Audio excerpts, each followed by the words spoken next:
Awesome. Good afternoon, everyone, and welcome to the March 4th regular meeting of Council. The City of Parksville recognizes the people of the Coast Salish Nations and their traditional territory, upon which we gather with gratitude. To begin with, we have our consent agenda here. We have on the consent agenda the minutes of the council meeting held February 21st, 2024. And also approval of the council meeting agenda for today. Do I have a mover, seconder for the recommendations as noted? Moved by Councillor Wood, seconded by Councillor Gaur. Any errors or omissions or discussions? Seeing none, all those in favor? Thank you. It's unanimous. We have, moving right along, we have two delegations today. The first delegation we have is from the Mid-Vancouver Island Habitat Enhancement Society, commonly known as MVIHES for all of us here that think that's too much of a mouthful, but here we are for an application of conservation objectives to ecologically significant areas. Come on up. Hello, Barb. How are you? You have 10 minutes for your presentation, Barb. Appreciate that. You've been here before. I'm sure you know that. Thank you. You're on, yes. Yeah, I know about your mic. Oh, the on button. So thank you, Mr. Mayor, councillors and staff. My name is Barb Riordan, and I'm the president of the Mid-Vancouver Island Habitat Enhancement Society. And with me in the audience are some of our members. Okay, it's not moving. Oh, there we go. Okay. So we're a volunteer streamkeepers group dedicated to the recovery of wild Pacific salmon, and our area of focus is the Englishman River watershed, of which Parksville is a part. So I'm going to be speaking today about the new Housing Bill 44 that is coming into effect very soon, the potential impact of the bill to the environmentally sensitive areas, including the Englishman River, and the need to build the protection of ESAs, especially the Englishman River and creeks, into an update of the OCP that all municipalities have been mandated to complete by the end of 2025. So Bill 44 was developed in response to the housing shortage in BC. And the goal is to increase the number of small-scale multi-unit housing, which includes duplexes, triplexes, fourplexes, and townhouses, among others. The bill requires all municipalities to update their zoning bylaw to allow small-scale multi-unit housing in single-family housing zones. So what this means is a small-scale multi-family unit can be built on a lot that's zoned for single-unit housing without a public hearing.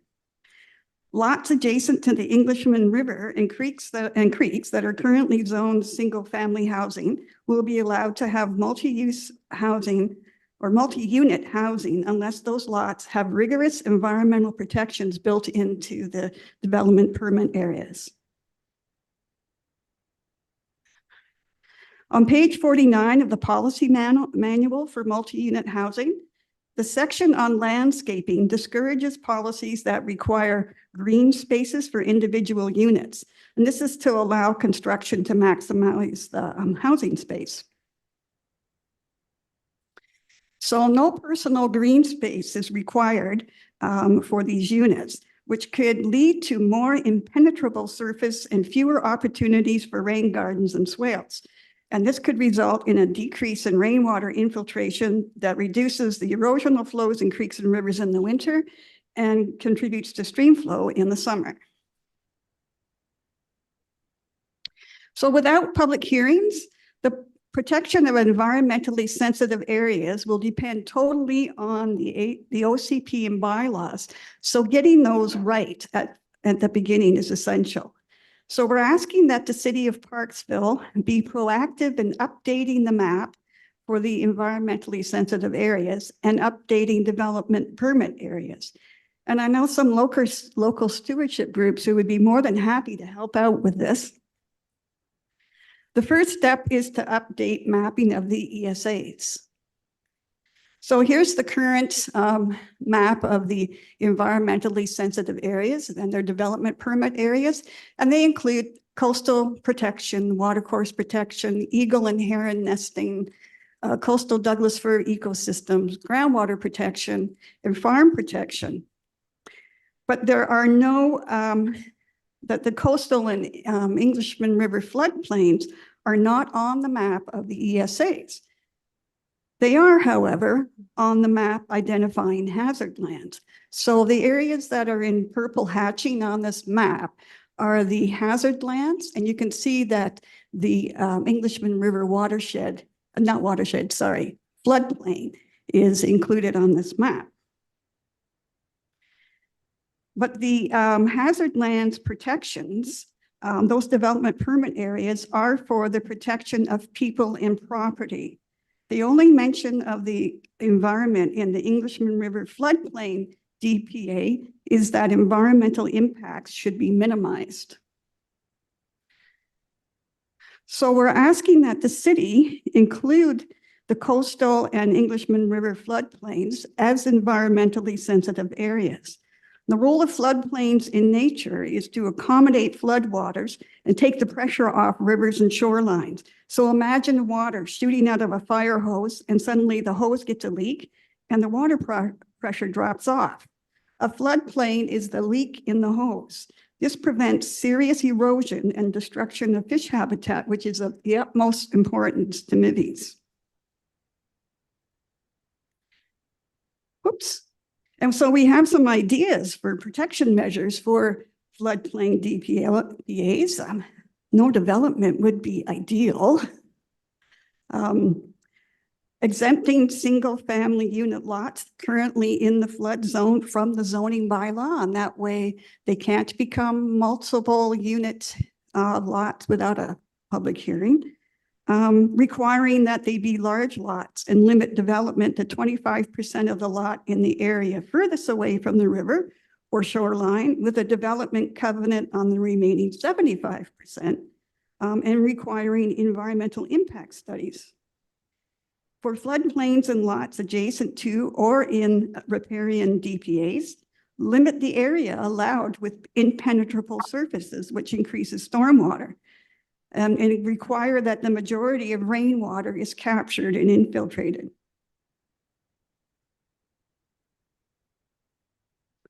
So some other ideas we have for the DPAs. One is requiring that all development have rainwater capture systems and infiltration systems.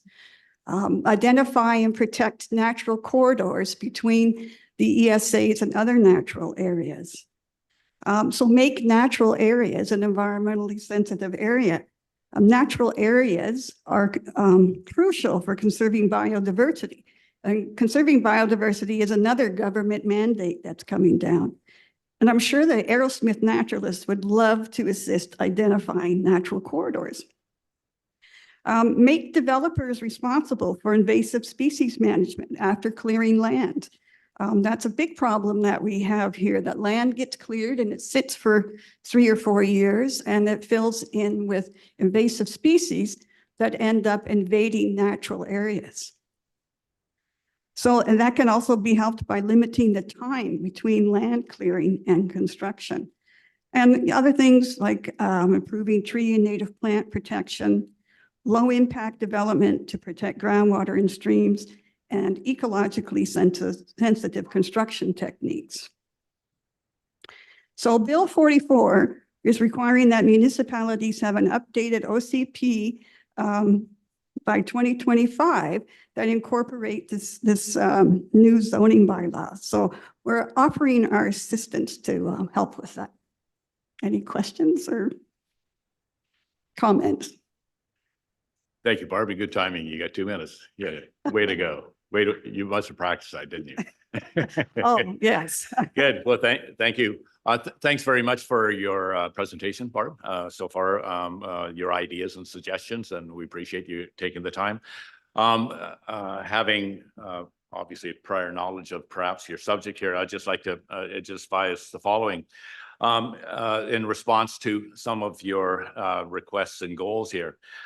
Just to let you know, the city has extensive mapping for ecologically sensitive areas and has created 8 development permit areas with a long list of objectives for managing hazards and environmental values in the city. Everything from the estuary and coastal areas to nesting trees, CDF ecosystems, riparian and wetland values, and floodplain and fire risk. Most of the city is designated within one of these areas. The city uses a professional reliance model, which MVIHES is probably familiar with, having many registered professional biologists in your group. This allows for a site-specific and tailored approach to managing the values, whatever they may be, and balancing a need for new homes, services, and businesses with protecting important features that make people want to have a home or business here. This is often a better method than applying a one-size-fits-all approach. When an OCP is being developed, city staff work closely with the province, the residents, and landowners and other stakeholders to identify other important areas and features. The current OCP was created after years of consultation with the community and received a significant grant from FCM because of the sustainability and environmental focus. Council has been able to apply many beneficial objectives because of the DPAs that were added at that time, including rain gardens, which I know MVIHES supports as well. Recently, the city spent over $100,000 working with you to remove the Blower Road culvert and enhance Shelley Creek as a valuable riparian habitat in collaboration with yourself and your assistants, which was greatly appreciated. And so many of our council members also spend time touring with your group and your members to learn about the good work that you do. And we certainly appreciate all the work that you do in our area and all of our surrounding area in Oceanside. And how you partner with our staff is much appreciated as well. Collaboration is key here, and that's so important. Staff work closely with you and other environmental groups, as well as MVIHES, to ensure we are being good stewards. The city's regulations have large setbacks from important features regarding special expertise and advice on protecting and mitigating any disturbance on private property. And we have large areas of lands protected in parks.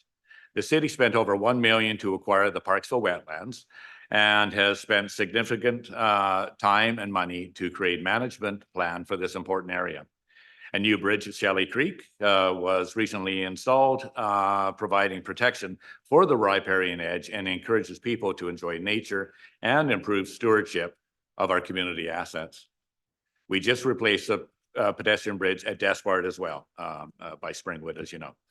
The province has overlapping mapping on the floodplains and riparian areas, and the estuary is mostly protected within the NTPZ lands. The city is working with NTPZ, Nature Trust, British Columbia, to add more protected land in the Englishman River estuary through the recent sale of 130 Shelley Road, whereby the city donated over $1.8 million in value to facilitate that sale at an affordable cost for the Nature Trust BC. So the city of Parksville has taken a very aggressive mode at protecting and trying to take care of all areas of flood, some of which are floodplain, but some of that are environmentally sensitive as well. So I just wanted to let you know that we have used the expertise of many people as well as our staff, who have actually proven in the past their planning, and the creation of the last OCP was very sensitive to the environment of Parksville. We're an urban center, and so of course we have development pressures are strong because we are an urban center, and we make sure we keep our development within our urban containment boundary. But the property owners have rights as well, and the province has a stake in this as well. And as you've mentioned, the province has brought out another housing bill suggesting what should be happening in our areas. And so that's a pressure that we have as well. So we have to work with all these groups to come to what's best for all of us at the same time. So I can make this my little speech here available to you as well for your perusal. I know it's hard to adjust everything when somebody's talking, but at the same time, we look forward to working even further with you in other great projects throughout, and which we have many that are on the books anyways, up and coming, and we'll require your assistance as well. I'll let it open to council now. Councillor Gaur, any questions for the presenter? Thank you, Mayor. Good afternoon, Barb. Thank you for the presentation. And again, thank you for all the work that MVIHES does in protecting the environment and advocating on behalf of the wild and the nature. I share your concerns with the Bill 44. I do agree with you that it has put environmental protection on the back burner and sole focus is on housing. I have personally expressed my concerns to the provincial representatives as well. This act now does dilute the powers of the municipality in terms of protecting the environment when it comes to the housing density that can be built. So I totally share your concern when it comes to preventing that high density close to the Englishman River. To the mayor, to the council, as you know, there's a notice of motion, and I did not plan this. I did not plan MVIHES to come before my motion to be discussed later in the meeting. But it's very timely. I do want to make one comment here about the floodplains and the importance of protecting the floodplain areas from impervious surfaces, especially with the changing climate that we're experiencing this year with the record snowpack, low snowpack. It's so important that the water and the flood, flooding events that we get, most of that water goes back into the water table, into the ground. So perhaps we have some water for the summer. Again, thank you so much for all your work. Appreciate it. You're welcome. Councillor Martin. Thank you very much for this presentation. I'm also very concerned about this bill, and I appreciate all the efforts you have done to relate to this for us to bring this forward, because we're going to be, anytime it comes up to do with the Englishman and other areas too, but particularly the Englishman, we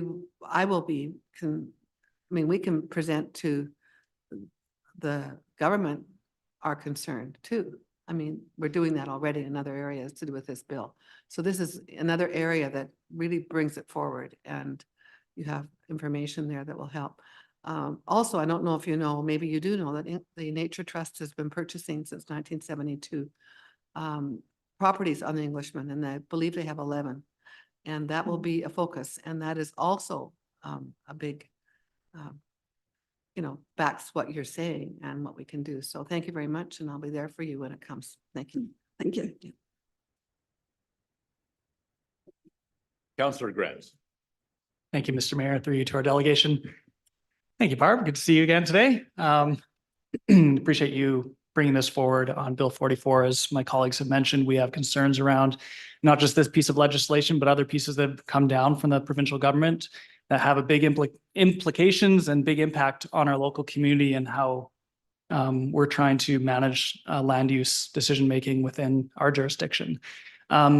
Speaking of land use and local jurisdiction, I noticed on your map there, as we all know, big gaps in the map, what is not City of Parksville land. I'm curious, are you also engaging with the regional district to ensure that we your presentation makes its way through to them as well in terms of the land use that's on the sides of these areas that we don't control within the City of Parksville? Yeah, we can certainly do that, because me, not knowing politics very well, thought this was only municipalities, and then ding, and didn't realize, oh yeah, that's also the regional districts. So the regional districts are also being required to do this, which is really scary, because there are a lot of undeveloped areas. Well, not a lot, but more than there are in Parksville, in the regional district. So yeah, that's something we should be doing as well. And also, what I wanted to add too is, when I was talking about natural corridors, is having a look at the regional district maps as well. Is there a corridor that's joining something from Parksville to something that's next door in the regional district? We have to look at that as well. So a lot to consider. Yeah. Yeah, thank you. Yes, and thank you for that, Councillor Grants. And just to advise that Our planning department works very tight with the RDN planning department as well for any development permit applications, trail applications, and all the rest of it. Our planning department, they're constantly in contact with each other. Where we have overlapping, where perhaps You're a adjacent corridor to each or a other. corridor or floodplain, you know, it crosses. A floodplain doesn't know boundaries, right? Yeah.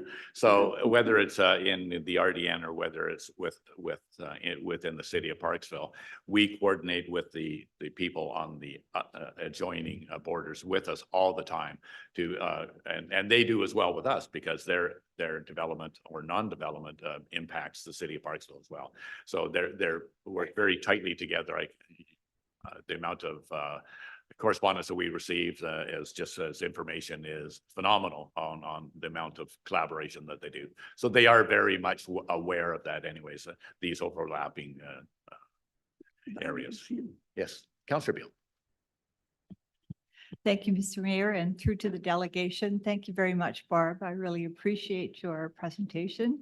And as Councillor Martin mentioned, I really appreciate that you and the organization MVIHES has gone through the bill to really notice the areas, specific lines that affect the environment and particularly the health of our waterways. I also want to commend you and others for, I think, raising awareness about the importance of floodplains and the role that they play in balancing out the water situation. And I don't think that was fully appreciated in years gone by. But, you know, the sponge effect is really very important. So I appreciate that. And that you noticing that it is not presently listed in the environmentally sensitive area. So I think the timing is very good for you to bring this forward. As you say, we need to be looking at the OCP. We have already identified an OCP review as being an important task for this council. Whether or not it's a full review or done in chunks, it is something that I think is important to most of us around the table. And 2025 is the year for that. So I think the timing is great. And I also really appreciate that, depending how things fall out here, that the offer of assistance, because I know that MVIHES is a very valued group in the whole area, along with the Arrowsmith naturalists and the people at Nature Trust and so on. So thank you. You're welcome. Thank you. And Councillor Wood. Thank you, Chair. Through yourself to our delegation. Barb, you said that you're not that great at doing politics. I think you're doing a great job. Is that what it is? That's kind of how things run. So it's good to kind of be part of it. During your presentation, I Googled Bill 44 and environmentally sensitive areas, and that brought up Hansard, which is the documentation of the legislature down in Victoria. So you can all do this at home. You can Google Bill 44 in quotes, and then also in quotes environmentally sensitive areas, and it brings up a conversation with our current MLA and the Minister of Housing. And our current MLA says one of the other designations under Clause 488 is environmentally sensitive land, but also land that's unsafe to build on. And our MLA asks the Minister of Housing, if communities, local governments can use the environmentally sensitive areas to restrict the housing with this new legislation. And I'll let you read it on your own time. I'm not going to go into it now, but you can read the conversation. And the Minister of Housing seems quite slippery with his answers there. And I don't mean that to kind of deflate your efforts, but I just want to bring that to your attention that I believe the province probably tried to foresee as many loopholes as possible when they're drafting this. Loopholes, kind of using that's a bit of a negative term, but you understand what I mean, I think. With regards to, rainwater catchment and swales, and rain gardens, and having less runoff that runs right off into the ocean. I'm all in for that. Where I get a little nervous is where we are telling someone who bought a piece of property under these circumstances and then we downzone or we change what that property is worth to them. Because it's like someone coming to you in one of your single family detached or wherever you live, if you own something, and the city comes in and says, well, you know, you can't live there anymore, or we're gonna, you know, make your house half the square footage or something like that. And what that does, in my understanding, and I'm not a lawyer, but it does open us up to possibly some legal risks there, which will cost the city of taxpayers money in order to fight those legal battles. And so that's where I get a little bit nervous. If it were the city's land that we're talking about, that's, to me, that's a different topic. But those are just my thoughts, and thank you for your presentation. You're welcome. Yes, and thanks, Barb. And the only thing I was going to say is, like, once again, you did your presentation. Would you make sure that you forward a copy of your presentation to us as well? Yep. And that way we can run it by some of your ideas and so forth, and that way we can run it by our staff, our professional staff that we have here, to say, maybe we're already doing this, maybe we should be doing this, or maybe this is something we can't do, to at least identify that, recognize that we have looked at your ideas and evaluate them for the worth. And we appreciate that, taking the time to do that, because it's all about consultation, and that's what we feel has been lacking of late at different levels of government. And so we're happy to definitely have a look at your ideas by all means. So I thank you for taking the time to bring that to our attention. Oh, you're welcome. Thank you. Yeah, thanks, Mark.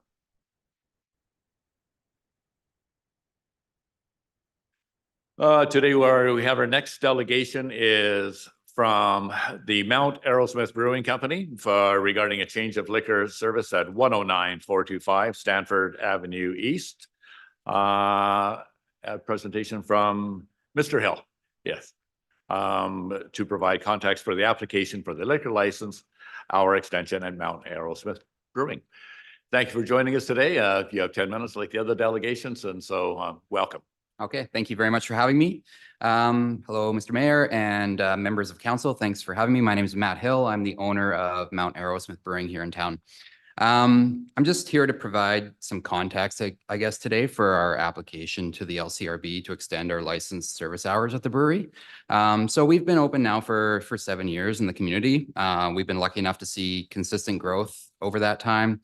However, as the city's grown and honestly, consumer trends are changing quite rapidly right now, we feel the need to adjust our business to best appeal to our patrons. So currently today, we're in the process of reinventing our in-house kitchen experience. So if you've been in recently over the last 4 or 5 years, we've been a pizzeria. We are planning on changing that. We've invested a lot of capital into it this winter into a large kitchen renovation, turning what was a pizzeria into a new smokehouse concept. So this is a new and exciting dining experience in Parksville that we feel is going to pair perfectly with our beverage products that we manufacture on site. Our current liquor license permit states the sale of alcohol 7 days a week from 10 a.m. to 10 p.m. That was when we first actually applied for our manufacturing license. That's what we had applied for in our permit. Since then, we've grown a lot. Our space has grown, and our business has changed. So we recognize now the desire for more late night options and casual bites and beer in Parksville, a sentiment that's been voiced by locals and visitors both. So the application I'm putting forward would see our license hours extend 7 days a week until midnight. Now, my operational goal is to have our kitchen and lounge open until 11 p.m. Thursday through Saturday, probably just in the summer, and then have winter hours contract back. But by having hours up till midnight, it just opens us up to the ability to house the special events that may draw a little bit later crowd on certain nights. The extended hours would also allow us to focus on opening for events and sponsorship opportunities. So an easy example is Parksville Beach Volleyball League, which runs Wednesday nights throughout the summer. So with our current licensed hours, it really limits our ability to take part in sponsorship opportunities with that league, as simply we are closing by the time they're finishing up the league. A similar thing goes for the men's hockey league in town. We do already provide sponsorship for teams there, but unfortunately we never see those teams come in because we close literally as their games end. So we recognize that we're in an area there are residential properties around. And I think over the last 7 years that we've been open, that we've shown that we can be good neighbors. But while the application is for our entire lounge area, including we have a new outdoor boulevard patio area, it's not my intent to keep that area open past 10 p.m., which is our current licensed hours. When I put in the application to extend our service hours, I have to do it over the entirety of our license. That's just the way that they make that. But I just wanted to be clear that that's not my intent. We want to be good neighbors. We want to be respectful. So after 10 p.m., we would be bringing everybody inside so that it wouldn't be causing noise issues within the area.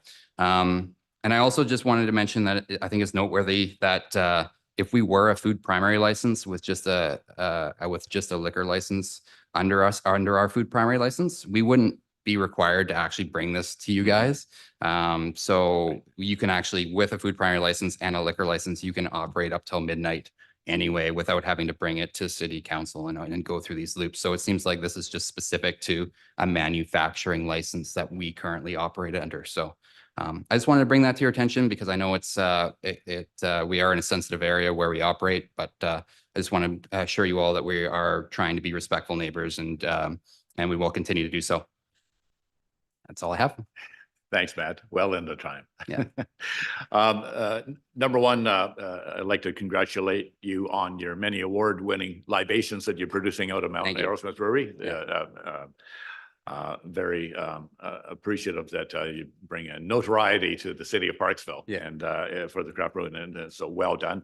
I'm also appreciative to the fact that you've expanded your kitchen facilities and identified with something a little more than the pizzeria. The background as you have in the past and have been quite successful with, but I think that this will even help even further for your continue growth in our community. So thank you for that.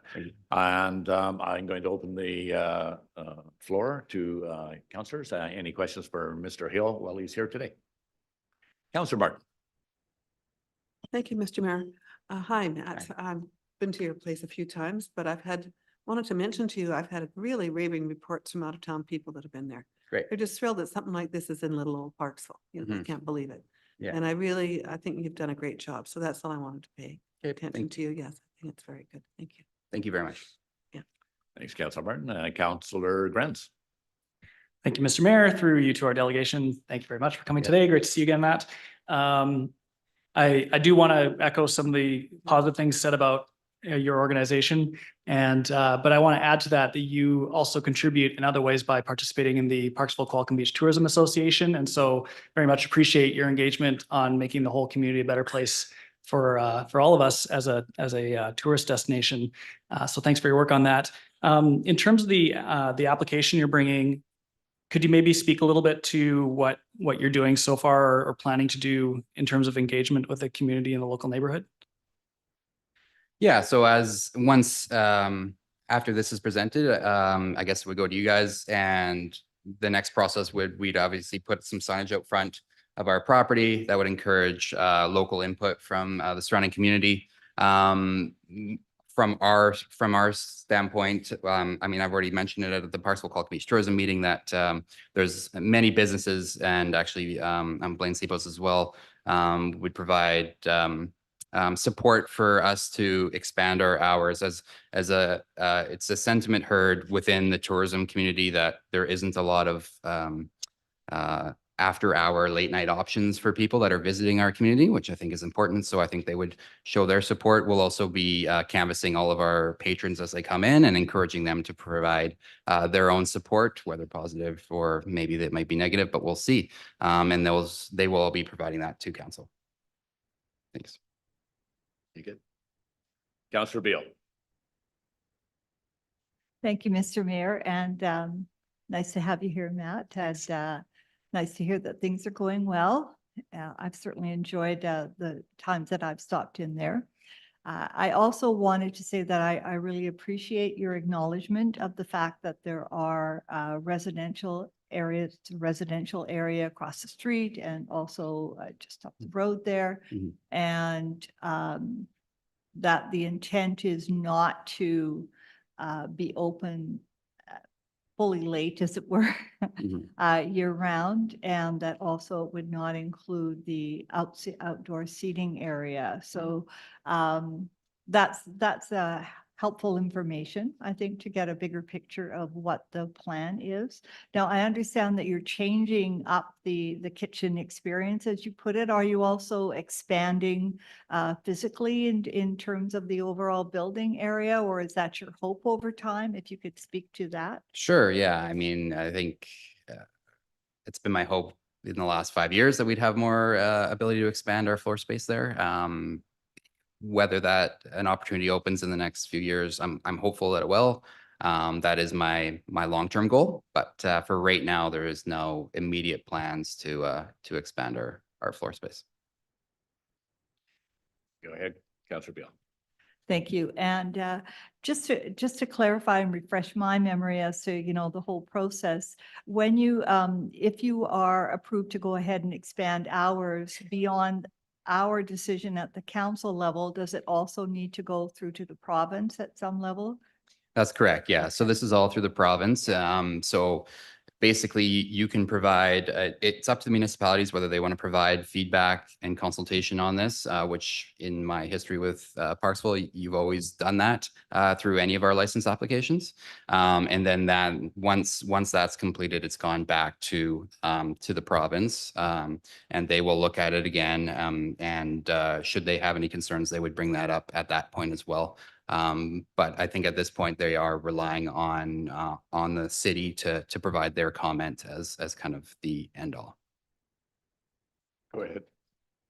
Thank you for clarifying that. Yeah. That's what I thought. Mhm. And you mentioned that the intent is to operate at later hours if it goes ahead between Thursday and Saturday, I believe. It was just Correct, yeah. 3 days. So is that something that you could in fact put in the application as opposed to having it 7 days a week, go to midnight? Is it possible to ask for just the 3 days? Certainly it is. I could put the application in and stipulate specific days that have extended hours.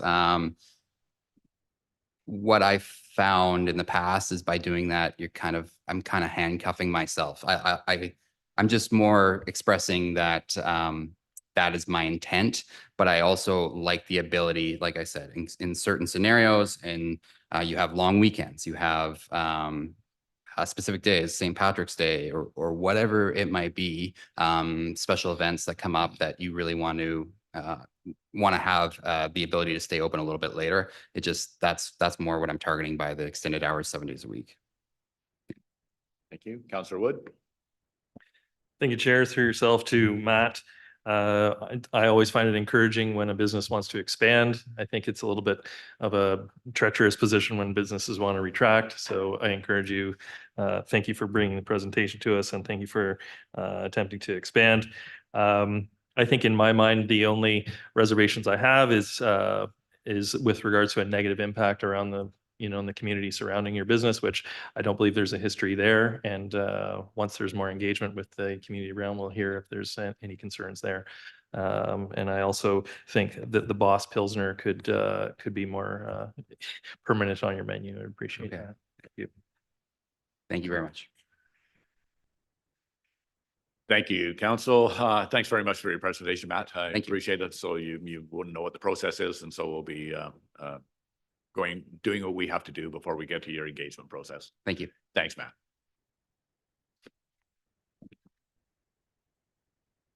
So for reports today, we have Director of Community Planning and Building regarding the consideration of proceeding with notice for change of liquor service at Mount Arrowsmith Brewing Company, 109-425 Stanford Avenue East, to consider proceeding with notice to extend hours of the liquor service as per our delegation's recent appearance. Do I have a mover and a seconder for the recommendations as noted? Moved by Councillor Martin, seconded by Councillor Wood. Any comments, discussion? Oh, sorry. Yeah, I got them both. Okay. Councillor Wood, yes, seconded. Yes. Any other comments or discussion at this point? All those in favor? That passes unanimous. Thank you, Council. The next report from the Manager of Administrative Services is regarding the 2024 Spring Grant and Aid applications for the financial grant and aid applications from community groups and organizations. Do I have a mover or second recommendation for the recommendation as noted? Moved by Councillor Beal, seconded by Councillor Gaur. Any discussion? All those in favor? It carries unanimous. Thank you, Council. Yeah, at this time, I have to wait for that to get passed first. So to that end, at this time, I would like to appoint 2 councillors to the Spring Grant and Aid Select Committee.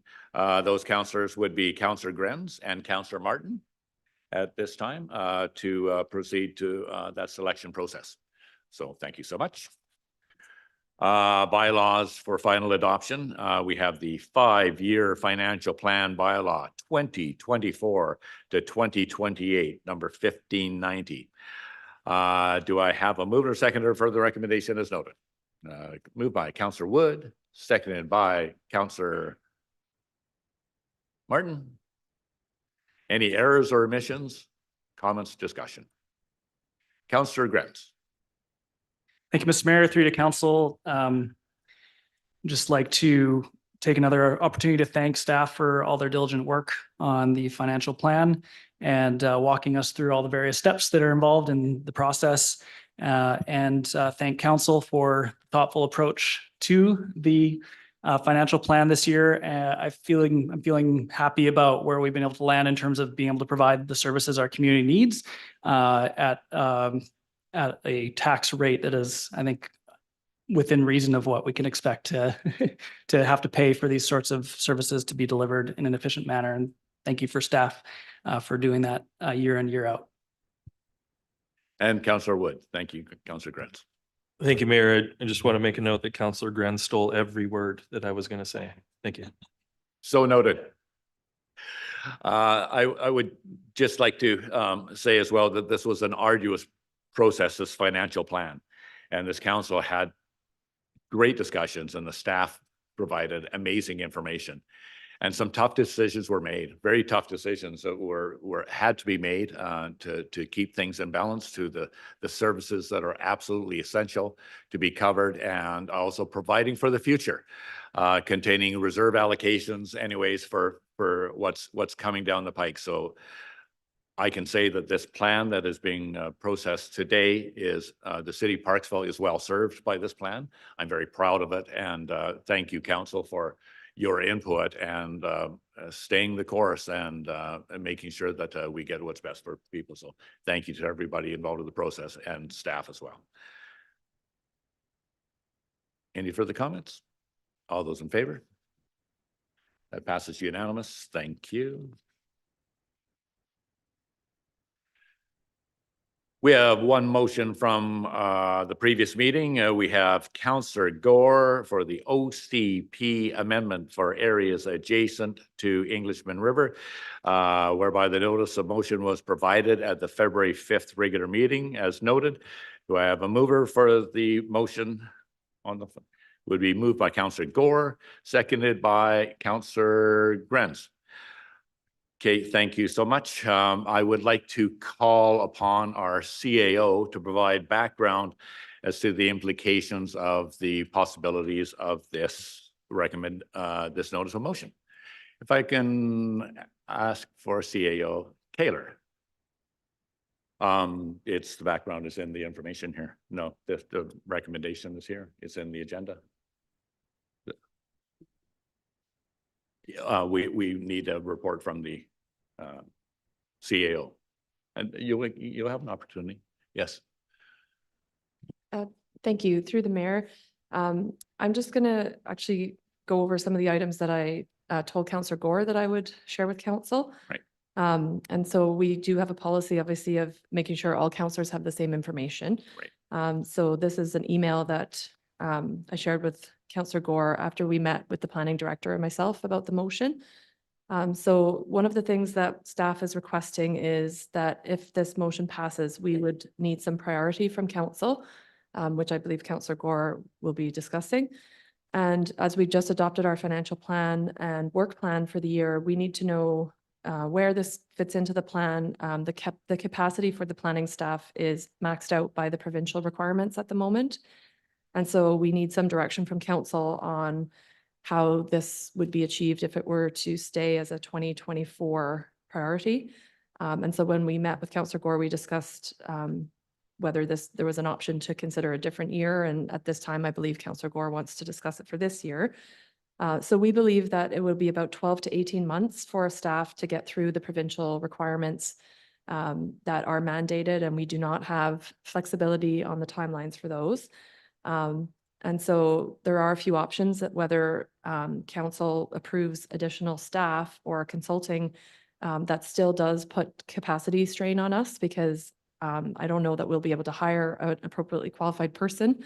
But even if that does come to fruition, this is usually a senior planner role or a director role, and it would take us time to acquire the person, hire the person, and then train them adequately. So I'm very concerned about our ability to meet that requirement and feel obligated to be upfront with council about that in terms of our capacity. And so as I think some of you are familiar, we are required now to take some additional steps when we're looking at an OCP amendment. And during the budget, we discussed with council that we used to have a $300,000 OCP review in the budget. And we scaled that back to $150,000 that was approved in the budget to focus on the housing piece. And then we discussed with council that in 2025, we would look at whether or not you wanted to expand that to do, as the Director of Planning talked about, maybe doing a housing part of the OCP and then a sustainability or environmental or community piece of the OCP when we understand fully what we're allowed to do under provincial legislation and also what the impacts of the provincial legislation. Some of the regulations are also still not available. So we're kind of in a bit of a flux. So if that is changed today, we would need to anticipate that budgetary impact as well. And so would require some additional costing to do a more fulsome consultation. So what we understand right now is that there might be some leeway given to us in terms of additional consultation just to meet the legislative timelines that have been mandated. But we would not have that if we were to expand this to a fuller OCP review. So myself and the planning director sat down and looked at all of the steps that, regardless of who initiates the OCP amendment, whether it's staff or the community or an applicant, we have legislative requirements that we have to meet. And when we met with Councillor Gaur, we went through them one by one, but I won't do that today.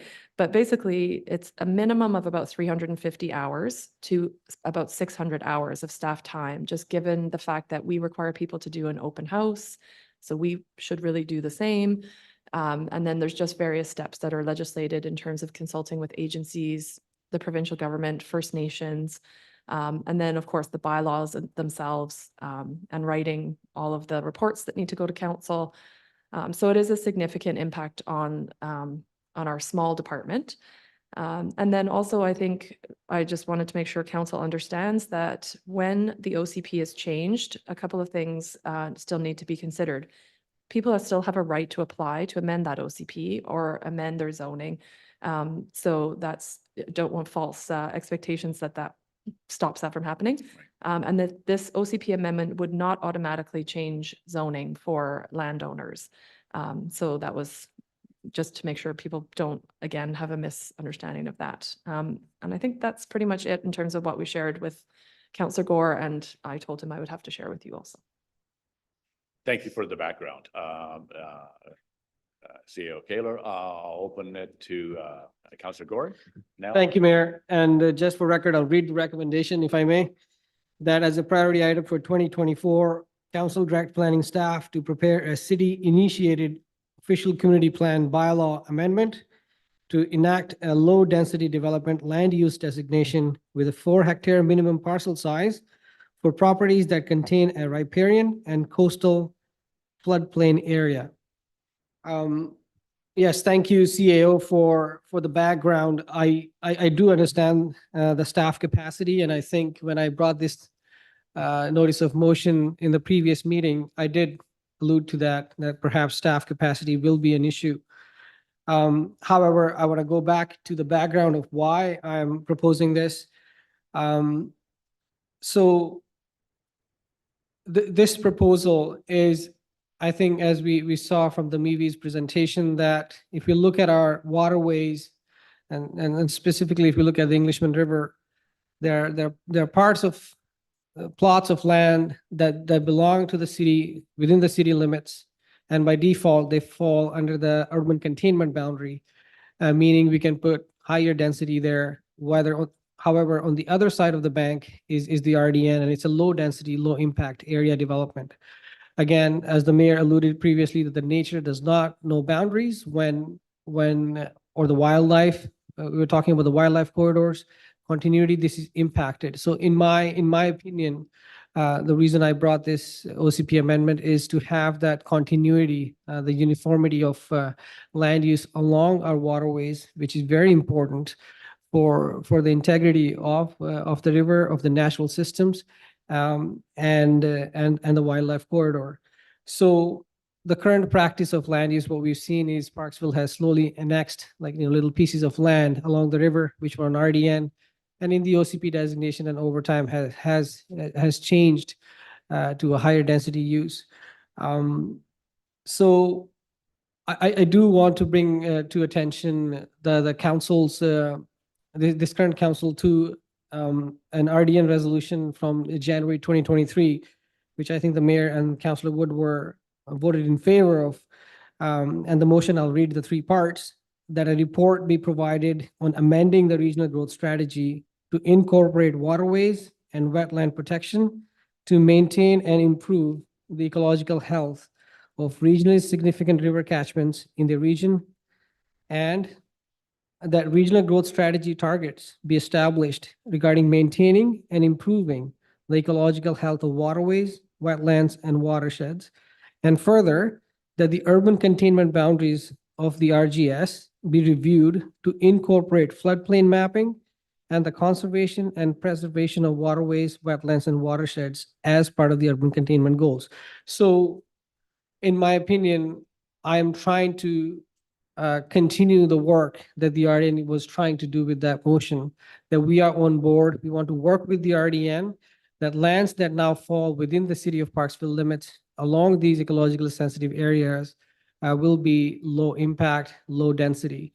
And I know previously I have sent my motion to the council about, I was still trying to figure out what's the best wording would be to have a low impact development areas along the river.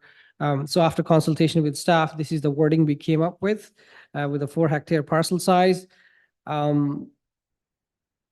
So again, with the Bill 44, as we saw from the MVIHES presentation, I think a lot of the focus is on housing. Councillor Wood mentioned that the minister does not really has a clear answer about how can we balance that with protecting the environment at the same time. So I think this motion is trying to be very proactive in telling the province, this is where we see the density of housing to go, and this is where we do not want higher density of housing to go. So in terms of staff time, and I'll probably let the other council members weigh in what they think about the motion first, but I think if we do ask for the province to give us an exemption from those legislative changes or deferral of those up to the next year, citing that because we're still doing a water study and making sure we have the infrastructure in place to implement those changes, I think it will be proactive for us, and it'll be so we are growing in a sustainable way, making sure our infrastructure is ready, our water is ready, and also our environmentally sensitive areas are protected. Thank you.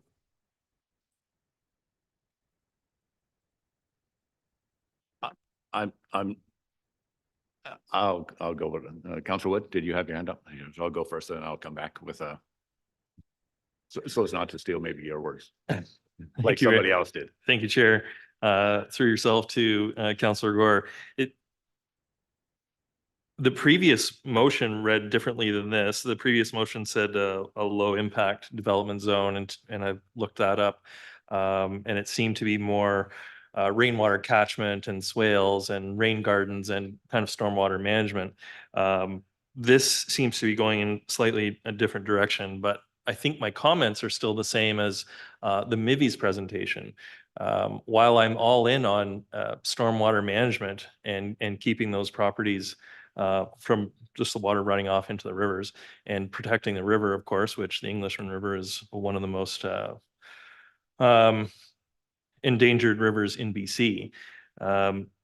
Specifically, and you probably know this as the mover of the motion, but specifically, what properties does this motion capture? And what does that do to those private properties' values that we would be spending staff time on, and then opening ourselves up to possible legal action as well if those properties are worth less due to them not being able to develop? Thank you. Yes, and I wanted to make mention to that as well, because the original one that was presented in your notice of motion said areas adjacent to the Englishman River. So my questions were the same time. Are you proposing that you're going to submit this to the RDN as well? Because the Englishman River, as we identified, is a lot of RDN territory as well. So I'm really not, I'm unclear. Yeah, thank you. I think it would be appropriate to have the RDN weigh on this as well, but I think this is specific to the city of Parksville lands. And the 4-hectare minimum size was decided after consultation with staff. The low impact development, after I talked to staff, they mentioned that we already have the DPAs in place that do the low impact development. But in my opinion, I think rather than just stormwater management close to the river, but at the same time putting high density is very counterintuitive. I don't think it will really do what we are trying to achieve here is a low impact, meaning low density. So that's why it translated into this. And I did ask the staff, like, why the 4-hectare parcel size? This is based on the city's rural zone. This is what they mentioned it to me, and it's a common parcel size in the region for low density. That's why this was chosen. That again, OCP designation does not change the zoning. So we are not, in my opinion, after talking to staff, are not down zoning any properties. Nobody's going to come after us saying, why is my property value lower? I think this is going for a vision, what we see in the future with changing climate and the dwindling biodiversity, that this river is important and sacred to the people of Parksville, also the local First Nation and everything, and we will try and protect this from development. We do know that higher development, higher density, whether we do swales or infiltration and whatnot, which is good, will have negative impacts so close to an ecological sensitive area. So a lower in density is a lower impact in real. So that's why I propose this. Thank you. So I heard two things there. Your request now to change it to low density is an actual direct contradiction to what the provincial government is providing now. So that is the battle that we're facing as a city, along with all the other legislation that come in. So this is provincial legislation that's coming at us, and now you're asking to actually go in complete contradiction to that. But the other thing is that so I wasn't sure whether you are amending your motion, because you said further on in your background that you were considering that we should ask the province for a exemption or maybe a delay or deferment in the implementation of their housing bill. So are you looking for council to move for an exemption, or are you looking for council to, as your wording is here? Because, okay, I'll ask you about the first portion of this here. So if you're sticking with your first request here, you heard from our CAO about the impact on staff and capacity and all the rest of it, and timing and so forth. How would you cover that off? Are it would be a monstrous tax increase to have it on 2024 to have another staff, 600 hours of time, which we've already considered our strategic plan. that have actually overcapacity for the staff use just to get that done, which we know we carried from 2024. We actually deferred some items in our recent work plan to 2025 that we knew couldn't be done. So I'm not sure how you feel that this could even be done in how. Where's your magic wand to make this happen? Yes, thank you, Mayor. So to the first question, maybe I'll make a follow-up motion that we ask for a deferral or postponement from the province on the Bill 44 requests that they have. And if the council is in agreement, we can perhaps defer it to next year if they are willing to give us the exemption on implementing those Bill 44 recommendations. So am I saying you're dropping this one or Oh. amending it? No, in addition, there could be a In follow-up addi- motion. okay, in addition to it. Yeah. So Sorry. CAO Yeah. has. That's why but he included in his background information. Sorry, if I may, that's what I think I just heard what Councillor Beal Yes. is saying, is that there's a motion on the floor. And so then I think the best practice would be to debate this one and call it first, and then a second or another motion could be introduced if council agreed to that. Right. I thought I was hearing an amendment there, but it wasn't. It was an addition to. So, okay. So understood. So speaking to the motion on the floor originally, nothing to do with requesting exemption. Councillor Martin. Thank you, Mr. Mayor. Councillor Gaur, is there any specific, as it was, we asked about this just on the Englishman alone to do with this, any properties you're considering, or is it just in general? Is Yeah, there- is yeah, there thank you. I action? think it's general. It says properties that contain a riparian and coastal floodplain. So it's all the floodplains in the, not just Englishman River floodplain.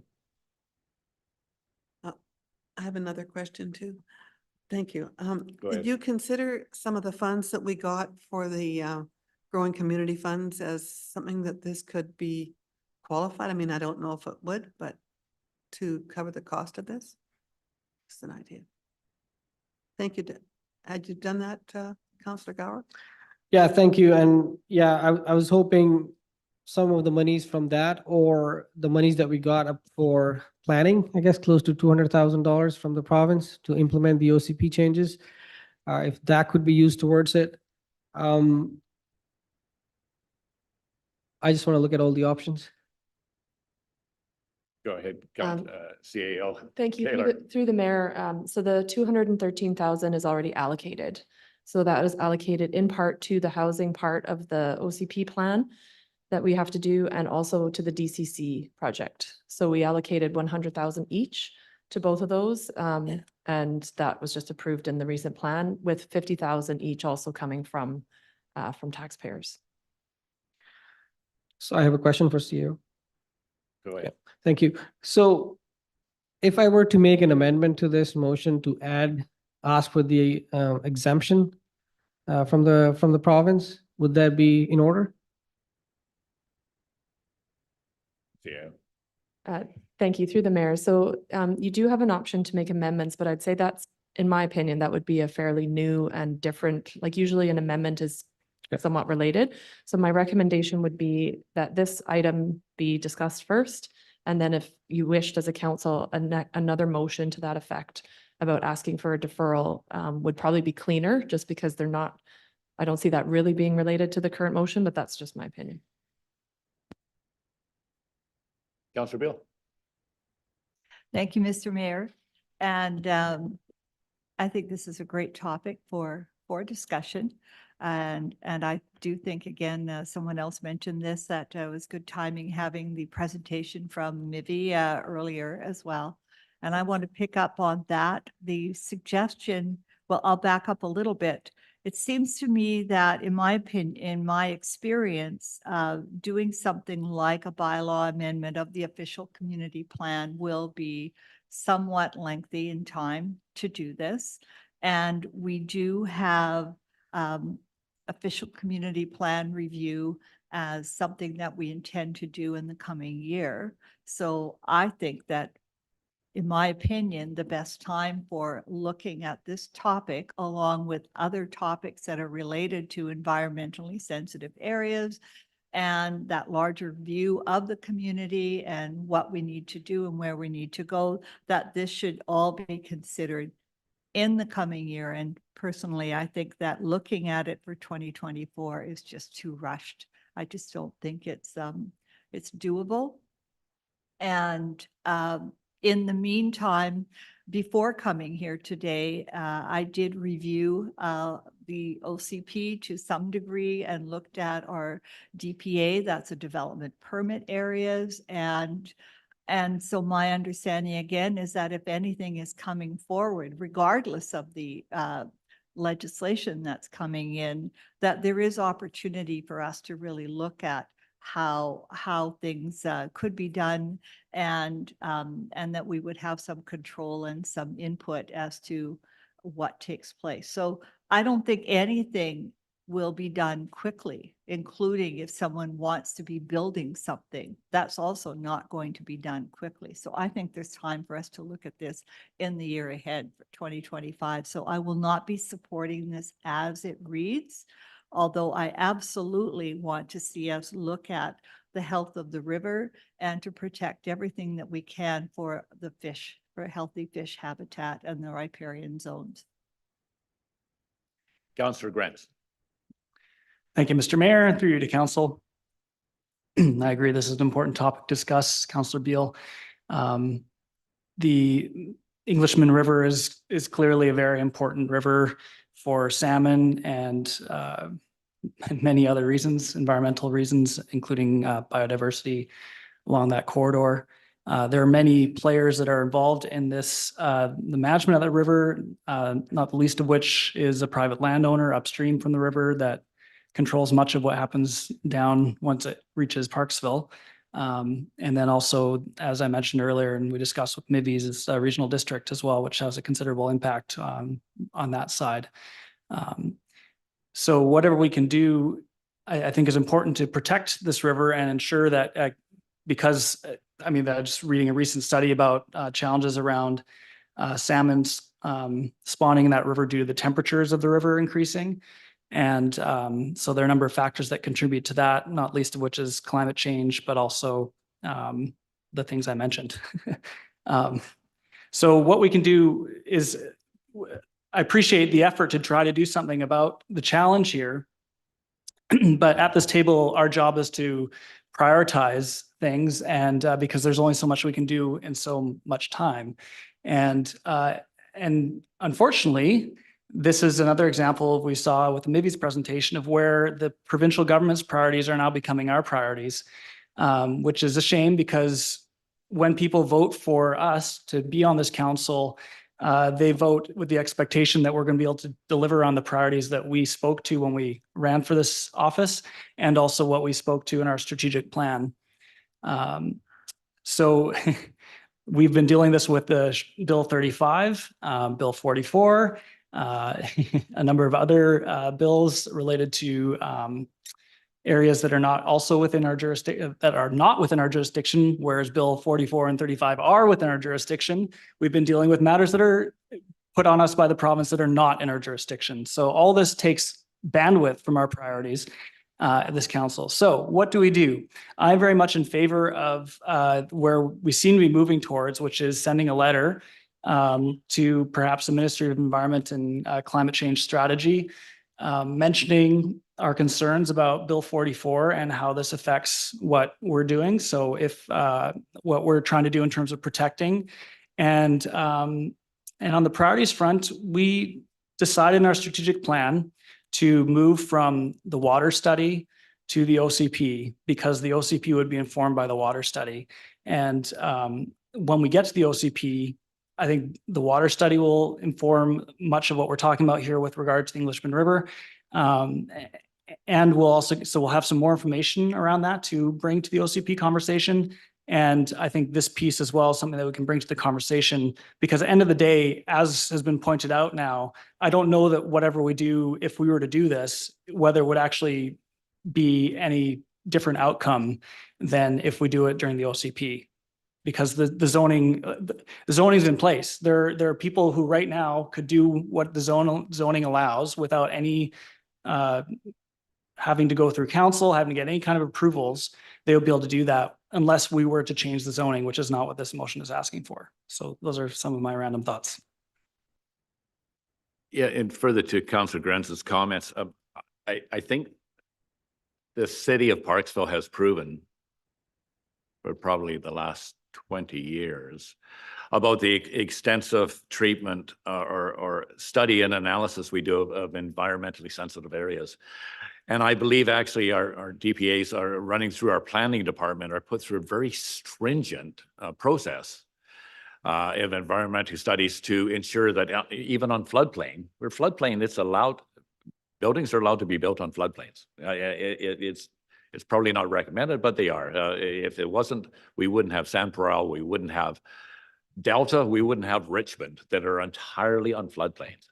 It's just what the developer has to do to mitigate those risks to the people that live on those floodplains. So let's put that up front first. So to actually take floodplains and look at it and say, well, how do we treat that? How do we treat that development permit application respectfully of the environment in the process of protecting, in this case, the Englishman River? And I believe our planning department have showed us time and time again in past applications that we have done that. We have encouraged responsible development on those private land lots. And the proof is in the pudding. If we look at it, and the city of Parksville has continued to do things like with the 130 Shelley Road, recognizing the value of that to providing existing floodplain benefit to the Englishman River. That's why we came to an agreement with Nature Trust. That's part of the process. It was something that was land that we owned. But we also have in our purvey, our planning staff are very sensitive and have access to consultants and experts that know far more than floodplains than I dare guess anybody in this room. So, and I will defer to their expert judgment because that's what we have to do. And our staff have provided as well. So I will not support this as it is at this time. I recognize that I believe the Parksville is being very responsible for it, and as well as the initiative that we did for the comprehensive water study that we have. It's huge. And but that is also going to be for the preservation of the Englishman River as well. And so if the study comes back and it shows us how we can maintain or store water without any risk to environment or habitat. And so that's why that's so important, as Councillor Grun says, that's the starting point. This council has initiated that, which is a big step forward. And I think really we should have that under our belts first, and then it's going to help us even more to protect this amazing natural assets that we have in the Parksville area. So we need that information first. So I think that this is premature at this particular point. And so I won't be supporting this at this time. I'm looking for any other first-time speakers. Okay, Councillor Gaur. Thank you, Mayor. I just want to mention a few things that were brought up. You said that this is contradictory to the housing bill that the province is proposing, and that's exactly the intent. I am trying to tell the province we don't want to build high density close to the river. You're right. This is the intent. And speaking of contradictions, like the province itself, I spoke with the Deputy Minister for Land, Water, Resource Stewardship, and she was very clear in saying that the best practice is not to build on or near the floodplains. But then we went to the UBCM and there was a presentation from the province, I guess not from the province, but at the UBCM talking about how to build safely on floodplains. So that was very, very interesting to see.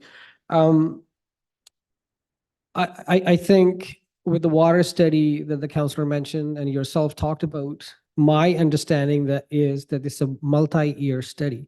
So we will not have the study, the results and the recommendations up to 3-4 years.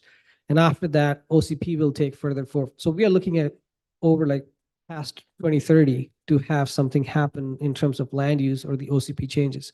So I understand the staff commitment time, and I understand the council's reservations in supporting this at this time. I'm even wondering if there's an appetite for a deferral or look at perhaps other ways of funding this or making it fit this year or the next year work plan. I just want to know if council is willing to do that. Thanks. Councillor Grant. I'd be willing to defer this to the work plan discussion for 2025 for sure. I think that would be fine if that's what Councillor Gaur is suggesting. For the which? The work plan for next year's work plan discussion. When it comes time to discuss the work plan at that time, I think the picture will be a lot more clear as to what the province is expecting of us. We've seen now how unclear a lot of the dictates are from the province to date. So if we have this awareness around this issue in the meantime, and then when it comes time to have that work plan discussion, we can talk about that. I am still supportive, though, of flagging this to the province, perhaps through a letter, and indicating our concerns around Bill 44's impacts on certain parts of our community. I kind of hate to rattle the cage too much again, because we're in the middle of rattling the cage around Bill 35. So, but maybe once that piece is passed, we can get next to the next advocacy item on their legislation. And yes, and I appreciate your sensitivity to how much we push back in the province right at this particular time, because we've already done quite a campaign on 35, which is in a very sensitive position right now. So I agree with what you're saying. Yes, Councillor Beal, and then Councillor Wood.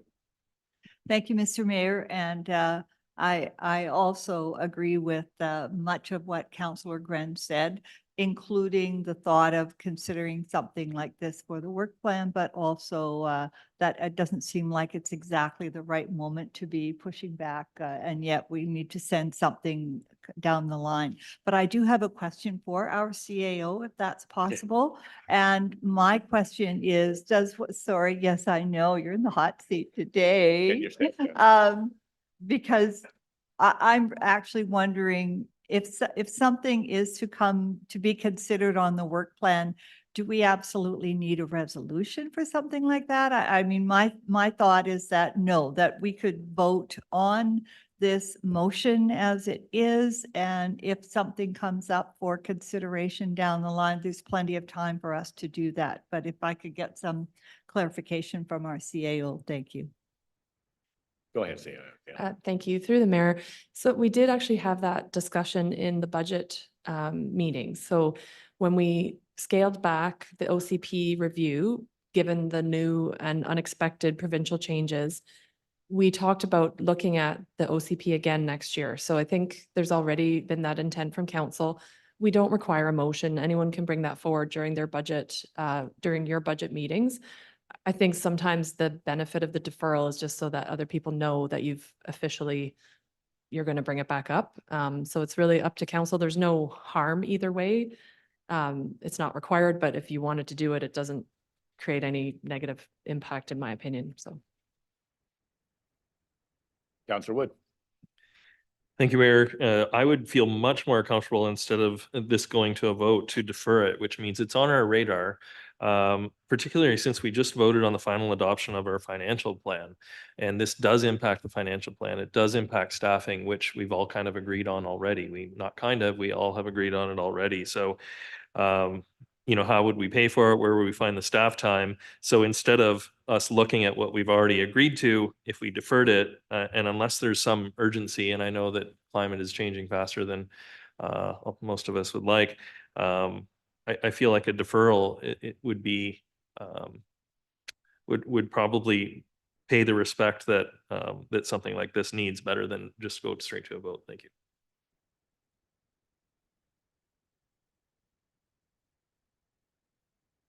Councillor Grant. Do you have the deferral in mind? Sure, I'll move to defer this to work plan discussions for the next year. Seconded by Councillor Gaur. Any further discussion to the deferral motion? Oh, sorry. No, you're right. Yeah. Okay. All in favor? Yep.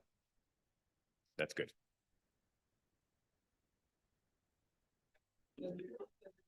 That would be deferred at this time. Thank you.